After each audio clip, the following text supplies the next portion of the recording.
आइए जी,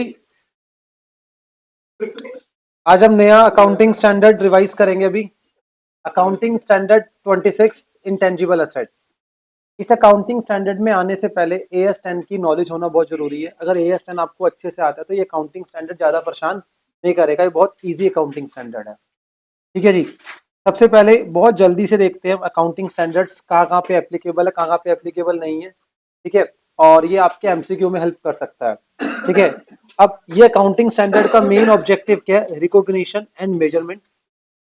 recognition and measurement. उसके बाद कहाँ कहाँ पे एप्लीकेबल नहीं है? फाइनेंशियल असेट, वेस्टिंग असेट, ठीक है, इंश्योरेंस कॉन्ट्रैक्ट, टर्मिनेशन बेनिफिट्स मतलब AS15 वाले हो गए, और अदर अकाउंटिंग स्टैंडर्ड्स अगर कोई है कहीं और पे कवर अप कर रहा है, यहाँ पे वो चीज एप्लीकेबल नहीं होगी। ठीक है, तो इन हम मेजरली काउंट करें तो ये चीज हो गई आपकी in short: financial assets, wasting assets, insurance contract और टर्मिनेशन बेनिफिट्स। ठीक है, कहाँ कहाँ पे एप्लीकेबल है? ठीक है, ठीक है, advertising, training cost, setup cost, R&D, क्या हो गया हमारा R&D। ठीक है, licensing agreements of video recording, patent rights, copyrights, manuscript, इन सब के ऊपर एप्लीकेबल है। डन जी। और उसके बाद इन्होंने बोला फाइनेंस लीज। किसकी बात करी इन्होंने? Finance lease after initial recognition. ये वाली बात मैंने पहले भी करी थी आपसे। फाइनेंस लीज पर किसकी? इंटेंजिबल असेट की। किसकी हो गई बात की? इंटेंजिबल। क्योंकि फाइनेंस लीज के केस में जो इनिशियल रिकॉग्निशन एंड मेजरमेंट होता है वो AS19 के अकॉर्डिंग होता है। किसके अकॉर्डिंग होता है? आपका AS19 के अकॉर्डिंग। कोई दिक्कत? चलो जी। अब आओ AS26 क्या डिफाइन कर रहा है? Intangible assets is an identifiable, क्या वर्ड पहले यूज कर identifiable non monetary asset without physical substance, held for use, held for use, rental and admin purpose. क्या ये हमने वहां पर भी देखा था?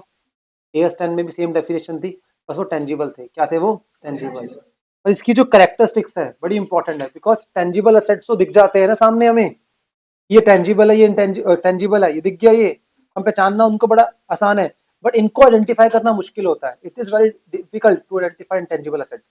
राइट और रॉन्ग? स्पेशली जब आप क्या कर रहे हो, खुद से बना रहे हो। अगर बाहर से परचेज कर रहे हो, सॉफ्टवेयर वगैरह हो गया, कुछ हो गया, तो उसमें तो कोई दिक्कत नहीं है। बट इंटेंजिबल असेट्स को आइडेंटिफाई करना क्या होगा हमारे लिए? बहुत। अब इसके फीचर्स क्या इन्होंने बोले आपको? ये आइडेंटिफाइबल होना चाहिए and separate from goodwill. Separate from goodwill. Goodwill जो रिकॉर्ड होती है ना, सिर्फ और सिर्फ वो कब रिकॉर्ड होती है? इन केस ऑफ अमलगमेशन और कंसोलिडेशन वाला, जब हम कोई बिजनेस एक्वायर करते हैं। जब क्या करते हैं? हम कोई बिजनेस एक्वायर करते हैं। ठीक है, and can be rent, sale and exchange. उसको हम रेंट आउट कर सके, सेल कर सके, एक्सचेंज कर सके। पर गुडविल को कर सकते हो क्या ऐसा? आप नहीं कर सकते। ठीक है जी। नॉन मॉनेटरी एसेट क्या होना चाहिए हमारा? वो नॉन मॉनेटरी एसेट। ठीक है जी। मॉनेटरी आइटम और नॉन मॉनेटरी आइटम्स, ये जो हमने कवर अप करा था AS11 में आता है। कहा था मेरा बच्चा? AS11 में। और शायद बीच में हमने डिस्कस भी करा था इसके बारे में, राइट? मॉनेटरी आइटम्स क्या होते हैं? ये वो आइटम्स है जिसका अमाउंट सर्टेन होता है। जिसका अमाउंट क्या होता है? सर्टेन होता है। और नॉन मॉनेटरी आइटम क्या हो गए? जिनका अमाउंट सर्टेन नहीं होता। जैसे fix assets non monetary items हैं। क्या हमारे बच्चे? ये नॉन मॉनेटरी आइटम। ठीक है, तो ये नॉन मॉनेटरी असेट्स है। ठीक है, नो फिजिकल सब्सटेंस, इनकी कोई फिजिकल सब्सटेंस नहीं होती। ठीक है, इनसे पर क्या मिलना चाहिए आपको? Future economic benefit. और ये हमारे कंट्रोल में होना चाहिए। फ्यूचर इकोनॉमिक बेनिफिट पर किसको मिलेगा? हमें मिलेगा। ठीक है, हेल्ड फॉर यूज क्या है? Held for use. और उसकी कॉस्ट जो है हम मेजर कर सके, तो इन्होंने 7 करेक्टरिस्टिक्स बताई, ऐसे बोल सकते हैं। इसके इंटेंजिबल, एक आइडेंटिफाइबिलिटी। ठीक है, इसको आइडेंटिफाई कर सके हम। ठीक है, साथ में क्या है? वो नॉन मॉनेटरी होना चाहिए, नो फिजिकल सब्सटेंस, और उससे क्या होना चाहिए हमारा? Future economic benefit. ठीक है, फ्यूचर इकोनॉमिक बेनिफिट कैसे? सेल ऑफ प्रोडक्ट और सर्विस कर सके उसकी हेल्प से, कॉस्ट सेविंग हो सके, या फिर या कोई अदर बेनिफिट्स मिल रहा हो। क्या मिल रहा हो? कोई अदर बेनिफिट। ठीक है, और साथ में इन्होंने क्या बोला? कंट्रोल होना चाहिए उसके। चलिए हम आगे बढ़ते हैं जल्दी से। अब रिकॉग्निशन एंड मेजरमेंट, क्या बोला इन्होंने? Recognition and measurement. हम इसको रिकॉग्नाइज कब करेंगे? If and only if probable future expected benefit. ठीक है, sorry, probable to expect future economic benefit. अगर फ्यूचर इकोनॉमिक बेनिफिट मिलने की चांसेस हैं तो हम करेंगे इसको। और प्लस साथ में इसकी कॉस्ट क्या हो, मेजरेबल हो, कॉस्ट क्या हो, मेजरेबल। टेंजिबल और इंटेंजिबल में सिर्फ एक ही दिक्कत है, टेंजिबल को रिकॉग्नाइज करना आसान है as compare to intangible, as compare to, ठीक है। जो हमारा इंटेंजिबल असेट उनको आइडेंटिफाई करना बड़ा मुश्किल है, और किस पॉइंट ऑफ टाइम पे वो इंटेंजिबल असेट असेट बना, इसको भी हमें देखना होता है, किस पॉइंट ऑफ टाइम पर। अब मेजरमेंट में हमारे पास क्या है, इनिशियल मेजरमेंट, क्या है मेरे बच्चे, इनिशियल मेजरमेंट किस पर होगी हमेशा, कॉस्ट पर, किस पे होगी हमेशा, कॉस्ट पे। How to measure cost of intangible asset, अगर आपने परचेज करा है उनको, ठीक है, तो बहुत सिंपल है, परचेज प्राइस, पे डिस्काउंट, कोई ड्यूटी एंड टैक्सेस, ये तो वैसे ही हो गया आपका डन। और अगर आपने कोई एक्सचेंज करा है, क्या करा है हमने, fair value of intangible asset और fair value of security issued, whichever is more clearly known, whichever is more clearly known. आई बात समझ, कोई दिक्कत, तो या तो हम इसको एक्वायर करेंगे या तो एक्सचेंज करेंगे, ठीक है। उसके बाद अगर हमने इसको एक्वायर करा है गवर्नमेंट से, क्या करा है हमने, government acquired by government grant, ठीक है जी, गवर्नमेंट से भी हमें मिला है ये, तो जिस रेट पे मिला है कॉस्ट ऑफ एक्विजिशन वो मानी जाएगी। अगर फ्री ऑफ कॉस्ट मिला है गवर्नमेंट से, क्या मिला है हमें, फ्री ऑफ कॉस्ट, किस पे रिकॉर्ड करेंगे इसको, नॉमिनल। नेक्स्ट आ जाओ, एक्वायर्ड इन अमलगमेशन, ये बड़ा इंपॉर्टेंट है, acquired in amalgamation, if recognition criteria fulfilled, ठीक है जी, डन।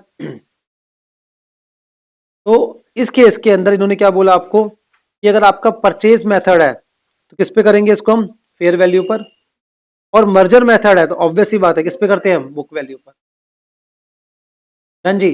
अगर रिकॉग्निशन क्राइटेरिया फुलफिल नहीं हो रहा, मतलब रिकॉग्निशन क्या, कि फ्यूचर इकोनॉमिक बेनिफिट, असेट को रिकॉग्नाइज करने का क्राइटेरिया फुलफिल नहीं हो रहा, किसको लेके, इंटेंजिबल असेट को लेके फुलफिल नहीं हो पा रहा, तो जो भी बैलेंसिंग फिगर होती है वो कहां पे जाती है, गुडविल के अंदर, याद करो कहां जाती है वो, गुडविल के अंदर। हम दूसरी कंपनी से अपनी कंपनी में कोई इंटेंजिबल असेट्स लेकर आ रहे हैं, अब जो चीज उनके लिए इंटेंजिबल असेट्स थी, इनका उनको बेनिफिट लग रहा था, पर हो सकता है हमारे लिए इंटेंजिबल असेट ना हो, तो हम जब अपनी कंपनी में लेकर आए और हमें लगा है कि इसका फ्यूचर इकोनॉमिक बेनिफिट हमें नहीं है, हमारे लिए कोई बेनिफिशियल नहीं है, तो उस केस के अंदर ये कहाँ पे इंक्लूड होगा जाकर, फिर गुडविल। कॉमन सेंस लगाओ कि अब इसकी वैल्यू को हम जीरो मान रहे हैं, से फॉर एग्जांपल, तो बैलेंस फिगर कहाँ जाती है हमारी, गुडविल में, तो गुडविल में जाके उसकी वैल्यू बढ़ जाएगी गुडविल की, ठीक है। तो ये बोला, इतना इंपॉर्टेंट नहीं है ये आपके लिए, बस ये पता होना चाहिए आपको, ठीक है। अब जैसे इन्होंने क्या बोला, गवर्नमेंट से कैसे मिल सकता है, आपको एग्जांपल भूल गए थे हम, गवर्नमेंट से कैसे मिल सकते हैं intangible, airport landing rights, licence to operate radio television station, या फिर टेलीकम्युनिकेशन, क्या हो गया आपका ये, टेलीकॉम, टेलीकॉम, कोई गवर्नमेंट आपको राइट्स दे रही है किस चीज के, तो एक तरीके से क्या हो गया, आपको आप टेलीकम्युनिकेशन बिजनेस करते हो आप, तो उसमें आपको राइट्स चाहिए होते हैं, उसके लाइसेंस चाहिए, वो लाइसेंस क्या हो गया आपके लिए, इंटेंजिबल असेट्स, क्या हो गया आपके लिए, इंटेंजिबल। आई बात समझ, कोई दिक्कत। अब नेक्स्ट आ जाओ, अब इंटेंजिबल असेट्स दो टाइप्स, जैसे बिल्डिंग होती है कंस्ट्रक्ट करते हैं, एक हम बिल्डिंग को खरीद सकते हैं और एक क्या कर सकते हैं, कंस्ट्रक्ट कर सकते हैं, तो same with this intangible asset, अगर हम परचेज कर रहे हैं तो ऊपर हमने सारी बातें कर ली। दूसरा पॉइंट क्या है, इंटरनली जनरेटेड इंटेंजिबल असेट्स, क्या होगा, इंटरनली जनरेटेड, अगर वो गुडविल है तो उसको हम रिकॉग्नाइज नहीं कर सकते, हम उसको रिकॉग्नाइज, और ये आपने पहले से पढ़ा हुआ है लाइफ में ये वाली बात, कि जो इंटरनली जनरेटेड गुडविल होती है उसको हम रिकॉग्नाइज नहीं करते, अदर देन गुडविल है। जैसे मैं एग्जांपल देता हूँ फार्मा कंपनीज के, फार्मा कंपनीज वगैरह या कोई भी कंपनी हमेशा R&D वगैरह करते रहते हैं, ठीक है, तो R&D के ऊपर ही खर्चे करते हैं बहुत ज्यादा, तो रिसर्च करके जो डेवलपमेंट उनकी होती है, समझना मेरी बात, तो डेवलपमेंट फेज में, ठीक है, आप कोई असेट क्रिएट करते हो, क्या करते हो, कोई असेट, आपके पास कोई पेटेंट राइट्स आ रहे हैं, कोई और राइट्स आ रहे हैं आपके पास, जिसकी वजह से आपको हेल्प मिल रही है आपके प्रोडक्ट के अंदर, ठीक है जी, तो ये बोला, तो कह रहे हैं it is difficult to identify whether and point of time when there is an identifiable asset, बड़ा मुश्किल होता है, अगर आप इंटरनली जनरेटेड कुछ कर रहे हो, आप कुछ असेट, इंटेंजिबल असेट, किस पॉइंट ऑफ टाइम पे मानेंगे कि अब डेवलपमेंट होना स्टार्ट हो गई। रिसर्च फेज में क्या होता है, हम क्लियर नहीं होते, जो रिसर्च कर रहे हैं उसकी फाइंडिंग क्या होंगी, और क्या कुछ हम ढूंढ पाएंगे या ढूंढ नहीं पाएंगे, राइट और रॉन्ग, आप समझो ये चीज। सपोज मैंने एक रिसर्च करनी है एक पर्टिकुलर चीज के ऊपर, रिसर्च की क्या आउटकम होगा क्या पता होता है कभी भी, और वो आउटकम आने में कितना टाइम होगा मुझे क्या पता, क्या इसकी कॉस्ट को डेफर कर सकते हैं फ्यूचर के? नहीं कर सकते। मेरी बात समझ आ रही है? थोड़ा हम जल्दी जल्दी कर रहे हैं पर बात समझ आई? कोई दिक्कत नहीं जी। तो इसलिए ना क्या बोला, दो फेसेस में बांटा, रिसर्च फेस एक्सपेंडिचर और डेवलपमेंट फेस एक्सपेंडिचर। जो भी आपके रिसर्च फेस के एक्सपेंडिचर होंगे, मतलब रिसर्च क्या है, original and plan investigation to gain scientific और टेक्निकल नॉलेज और अंडरस्टैंडिंग, तो इसको हम कभी भी इंटेंजिबल एसेट नहीं मानते और उसको इमीडिएटली एक्सपेंस मान के प्रॉफिट एंड लॉस में क्या करते हैं, ट्रांसफर कर देते हैं। अब रिसर्च फेस क्या हो सकती है, like search alternative for material, devices, product, process, system. देखिए ऑलरेडी एक प्रोडक्ट चल रहा है आपने, फिर भी उस प्रोडक्ट के ऊपर आप रिसर्च करे जा रहे हैं, होता है ऐसा? कुछ ऑल्टरनेटिव निकल जाए, कुछ बेटर कर दे, कुछ ये हो जाए, कुछ वो हो जाए, कुछ हमने प्रोसेस को चेंज करने की कोशिश कर रहे हैं। Are you getting my point? तो सर्च आप कर रहे हो सब चीजों के लिए, पर जो भी रिसर्च फेस के एक्सपेंसेस होते हैं उसको कभी भी हम क्या नहीं करते, कैपिटलाइज नहीं करते, क्योंकि उस केस में हम उस टाइम पे सर्टेनिटी नहीं होती फ्यूचर इकोनॉमिक बेनिफिट मिलेगा या नहीं मिलेगा। पर इसको डेफरमेंट कब तक करेंगे? मान लो रिसर्च चल रही 10 साल तक, 10 साल तक के खर्चे को डेफर करते रहोगे आप? नहीं कर सकते, इमीडिएटली प्रॉफिट लॉस में डालना पड़ेगा। हर कंपनी के पास R&D डिपार्टमेंट होता है, बड़ी बड़ी कंपनी के पास, वहाँ पे रिसर्च चलती रहती है। फार्मा के पास वैसे होता होगा, ठीक है, उनके कितने सारे उनके राइट्स होते हैं, पेटेंट राइट्स वगैरह। बहुत सारी कंपनी के पास अपने पेटेंट राइट्स होते हैं, और पेटेंट राइट्स क्या होते हैं, उनके अपने एसेट्स होते हैं, इंटेंजिबल एसेट्स, ठीक है। तो ये चीज हो गई। अब इन्होंने क्या बोला, what is development phase? That is application of research finding. Research में कुछ फाइंडिंग आई, अब उसकी एप्लीकेशन करना स्टार्ट कर रहे हैं। कह रहे हैं recognition of intangible assets allowed only following are demonstrated. कह रहे हैं हम मान लेंगे इसको, हम कोई दिक्कत नहीं है इंटेंजिबल एसेट, बट हमें क्या लगना चाहिए, हमें लगना चाहिए कि टेक्निकल फिजिबल है, जो चीज हमने फाइंडिंग करी है पॉसिबल होना है या नहीं। इंटेंशन टू कंप्लीट, क्या हमने जो फाइंडिंग करी क्या हम उसको कंप्लीट कर पाएंगे या करना चाहते हैं। एबिलिटी टू सेल और यूज, क्या उसको हम सेल कर पाएंगे मार्केट में, यूज कर पाएंगे, ये चीज हो गई। और फ्यूचर इकोनॉमिक बेनिफिट्स मिलेंगे या नहीं मिलेंगे, ये देखो आप, ठीक है। और अवेलेबिलिटी ऑफ एडुकेट रिसोर्सेज, क्या उस काम को करने के लिए क्या रिसोर्सेज अवेलेबल होंगे हमारे पास या नहीं होंगे। और कॉस्ट कैन बी मेजर, हाँ ऑब्वियस सी बात है, याद तो होने चाहिए आपके, बस मैंने ही आपको कॉमन सेंस भी है एकदम। टेक्निकल स्टडी, टेक्निकल, ठीक है, intention to complete, ability to sell और यूज, ठीक है, future economic benefit, resources available होना, plus cost can be measured reliably. पहले मुझे बताओ आप, ये बात समझ आई? हाँ जी, अभी रुक जाओ, अभी रुक जाओ सब बात। यहाँ देखो आप, इधर देखो आप, अभी हमने क्या देखा, ठीक है, इंटेंजिबल असेट्स क्या होते हैं, ठीक है, और उनके फीचर्स देखे, क्या देखे उनके, हमने फीचर्स देखे। उसके बाद क्या देखा हमने, उसका रिकॉग्निशन एंड मेजरमेंट के बारे में देखा। पहले हम उसको क्या करेंगे, दैट इज परचेज करेंगे, ठीक है, परचेज करने एक्सचेंज भी कर सकते हैं, ठीक है, हमने उसको गवर्नमेंट ग्रांट के थ्रू लिया, ठीक है, या फिर हमने अमलगमेशन में एक्वायर करा, क्या करा, अमलगमेशन में। उसके बाद इंटरनली जनरेटेड, ठीक है, जिसके अंदर मेन कॉन्सेप्ट आ गया ये R&D वाला, कौन सा आ गया मेरे बच्चे, इस पे क्वेश्चन भी है एग्जाम का। आइए जी, ये देखो आप, आइए जी, ये क्वेश्चन है। K Limited launched a project producing product X in October 23. The company incurred 40 lakh towards research and development expense up to 31st March. Due to prevailing market conditions, management came to conclusion that the product cannot be manufactured and sold in the market for next 10 years. हमने एक that is launch करा project, एक product x बनाने के लिए, जिसमें हम research and development में कितना खर्च करा था हमने, 40 लाख। और हमने क्या, हम 10 साल तक इस प्रोडक्ट को बेच नहीं पाएंगे, एबिलिटी टू सेल नहीं है, मार्केट, ये उसकी मार्केट नहीं है, जो भी नहीं है, what ever.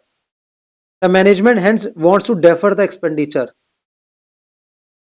And write off to future years. क्या पॉसिबल है क्या ये चीज?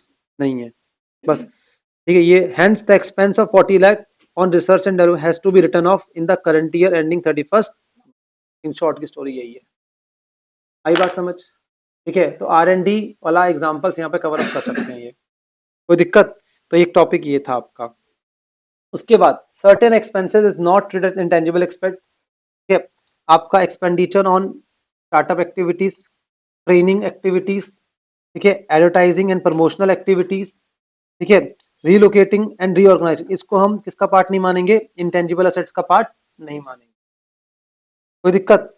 Past expenses not to be recognized as an asset, मतलब फ्यूचर में पास्ट में कोई एक्सपेंसेस करे थे, वही बात आ गई रिसर्च के ऊपर, ठीक है, उसको हम बाद में एसेट नहीं बोल सकते।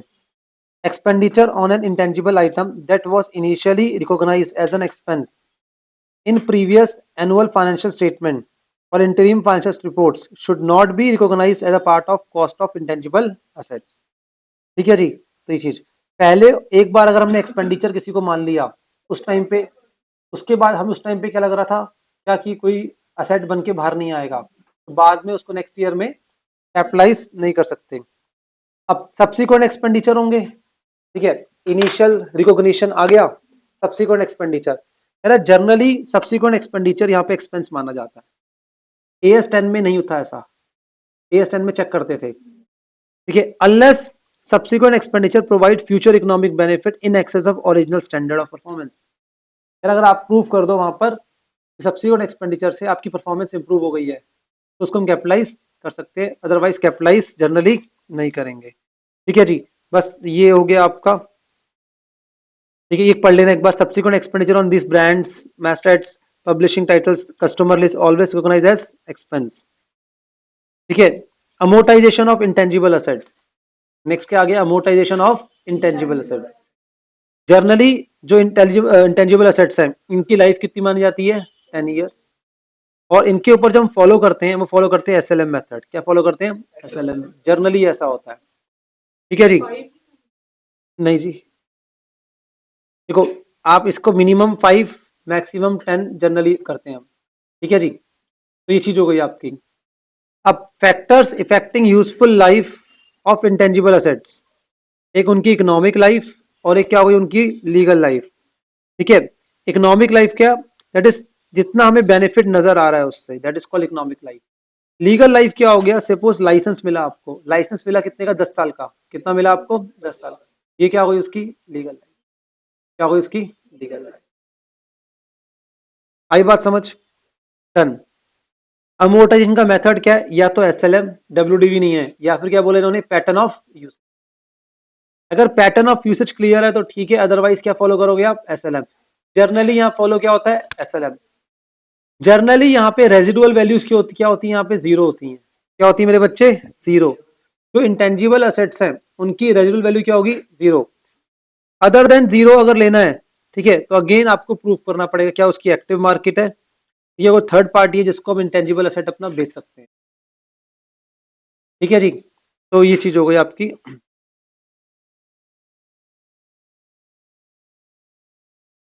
अगर किसी को हमने उसको रिटायर कर दिया एक्टिव यूज से, याद करो क्या कर दिया उसको हमने, रिटायर कर दिया, तो उसको हम किस पे लेंगे, कैरिंग अमाउंट पे। किस पे लेंगे, उसके कैरिंग अमाउंट पर।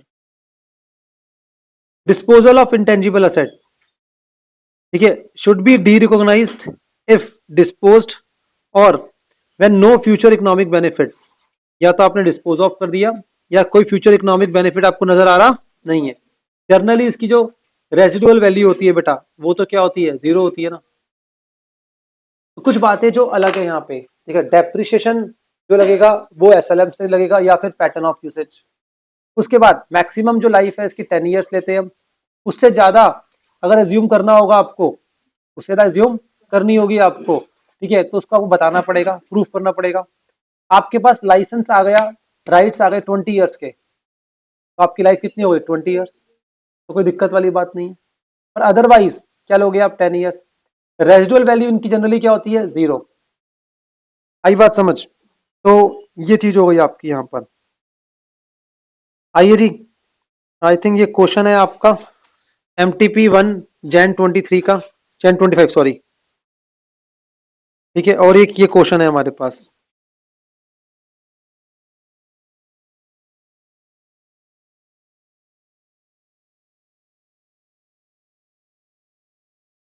₹23 lakh paid by manufacturing company to legal advisor for defending, word क्या लिखा है, defending the patents of the product is treated as capital expenditure. ठीक है जी, तो ये क्वेश्चन, ये ट्रू एंड फॉल्स पे है मेरे ख्याल में। एक बार अब यहाँ पे चेक करो, हमने डिफेंड करने के लिए, ये जो खर्चा हुआ है ना हमारा, किसके लिए हुआ है? ये डिफेंड करने के लिए।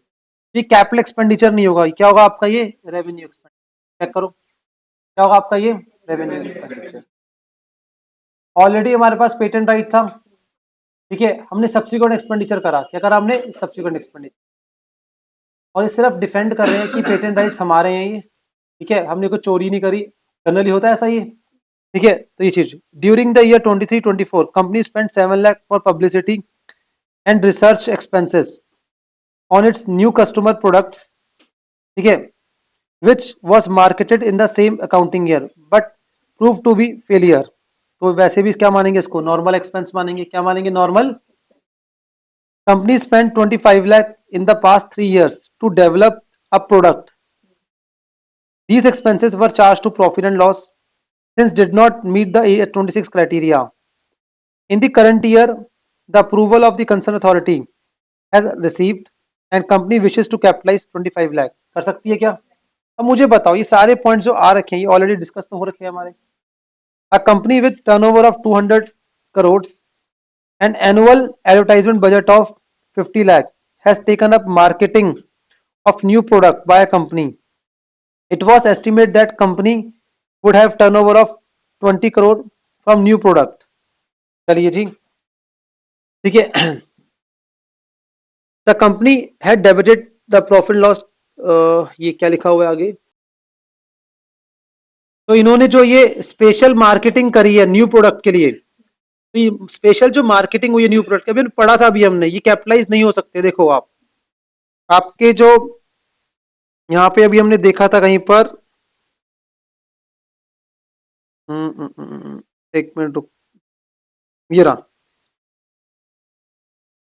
Advertising and promotional activity capitalize नहीं हो सकती। तो बस यही क्वेश्चन था, ठीक है। अब आओ एक बार ये देखते हैं question, MTP2 Jan 25। Honey Limited is in process of developing new production method, new process. During the financial year ending 31st March, total expenditure incurred was 98 lakh. Total खर्चा कितना हुआ मेरे बच्चे? On 1st Jan 23, the production method met the criteria of an intangible asset and expenditure incurred till this date 68 lakhs. अच्छा जी, हमारे पास जो recognition criteria किस दिन पर मीट आउट हुआ? इधर देखो आप, किस दिन पे हुआ? 1st Jan 23 को। और जिस दिन मीट आउट हुआ वहां तक खर्चे कितने हो गए थे हमारे? 68 लाख, ठीक है जी। Further expenditure incurred on new product was 72 lakh for the year ending 31st March 24। Recoverable amount, ठीक है, of the know how embodied in the new method for the financial year is 52 lakh. चलिए जी, अब इस क्वेश्चन के अंदर क्या है बेसिकली आपका, 31st March 23 एक फाइनेंशियल ईयर एंड हुआ, ठीक है। उस फाइनेंशियल ईयर में पूरे साल में कितना खर्चा हुआ? 98 लाख का। उसमें से जो 68 लाख का खर्चा है वो रिसर्च फेज का मान के उसको एक्सपेंस में डाल देना चाहिए। कहाँ डाल देना चाहिए उसको? एक्सपेंस में, क्योंकि जिस दिन हमें ये लगा था कि सेटअप क्रिएट हो सकता है वहां तक 68 लाख लग चुके थे, वो रिसर्च फेज के थे। उस दिन के बाद का जो खर्चा होगा, उस दिन के बाद का जो खर्चा होगा उसको कैपिटलाइज करेंगे। तो जो डेवलपमेंट फेज का एक्सपेंडिचर है वो कितना हो गया? 68, 98 माइनस 68 कितना हो गया मेरे बच्चे? 30 लाख। 30 लाख को हम क्या करेंगे? कैपिटलाइज। ये 31st मार्च ही हो गया। उसके बाद नेक्स्ट क्या बोला इन्होंने आपको? Further expenditure incurred on new method 72 lakh for the year 31st March 24। उसके बाद नेक्स्ट ईयर में कितना खर्चा हमने और करा? 72 लाख। कितना करा बेटा? 72 लाख का, ठीक है। And recoverable amount of know how, ठीक है, इन द फाइनेंशियल ईयर क्या है? 52 लाख। सबसे पहले इन्होंने क्या बोला? Number 1, carrying amount of the intangible asset as on 31st March. Carrying amount कितना होगा इंटेंजिबल असेट का? सिर्फ 30 लाख होना चाहिए। कितना होना चाहिए मेरा बच्चा? 30। उसके बाद expenditure to be shown in the statement of profit and loss for the year ending 31 March 24। इधर देखो, अब नेक्स्ट ईयर हमने कितना खर्चा और करा, 30 लाख प्लस 72 लाख, कितना हो गया मेरे बच्चे, 102 लाख। और रिकवरेबल अमाउंट कितना है उसका, 52 लाख। कितना आ गया बेटा, 50 लाख। कितना आ गया, 50 लाख। ठीक है, तो हमारा यहाँ पे जो कैरिंग अमाउंट आ जाएगा बेटा वो कितना आएगा, 52 लाख। बेटा यही था 52 लाख जो रिकवरेबल अमाउंट है। ठीक है जी, चलिए जी, अब आओ सितंबर 24 का क्वेश्चन आप देखो। सितंबर 24 में इन्होंने क्या बोला आपको, in the following cases record the journal entry for amortisation in the books of Hughes limited. ठीक है, the company had acquired patent rights of 340 lakh on 1/4/22. The estimate product life is 4 years and amortization was decided in the ratio of estimated future cash flow which are as under. इधर देखो आप, future में हमें इतना इतना cash flow होने वाला है, ये हो गया पैटर्न ऑफ यूसेज। क्या हो गया मेरे बच्चे, पैटर्न ऑफ यूसेज क्लियर है हमें। जो हम 3,40,000 स्पेंड कर रहे हैं पेटेंट राइट्स के ऊपर, किसके ऊपर स्पेंड कर रहे हैं, पेटेंट राइट्स के ऊपर, ध्यान दो। उसके बदले में फ्यूचर इकोनॉमिक बेनिफिट कितना मिलने वाला है, कितना मिलने वाला है। आई बात समझ। तो कह रहा है अमोर्टाइजेशन कैसे करेंगे, record journal entry for amortisation in the books of Hughes limited. ठीक है जी, अब company had developed know how by incurring expenditure of 80 lakhs. The know-how has been used by the company since 1/4/18. Its useful life is 8 years. ठीक है, from the year of commencement of its use. The company has not amortized the asset until 31st March 24. अभी तक इसमें amortise ही नहीं करा। Question में सिर्फ और सिर्फ जो बातें करी इन्होंने सिर्फ किसकी करी है, अमोर्टाइजेशन की करी है मेरे बच्चे। ये दो अलग अलग केसेस हैं। हमने एक पेटेंट राइट एक्वायर करे, मतलब क्या करे, परचेज करे। क्या करे मेरे बच्चे, परचेज। परचेज कितने में करे, 340 लाख में। और कब परचेज करे हमने, 1/4/22 को, 1/4। और आज किस ईयर में बैठे हम, ठीक है, अब ध्यान दो, आज कौन सा है हमारे पास ईयर,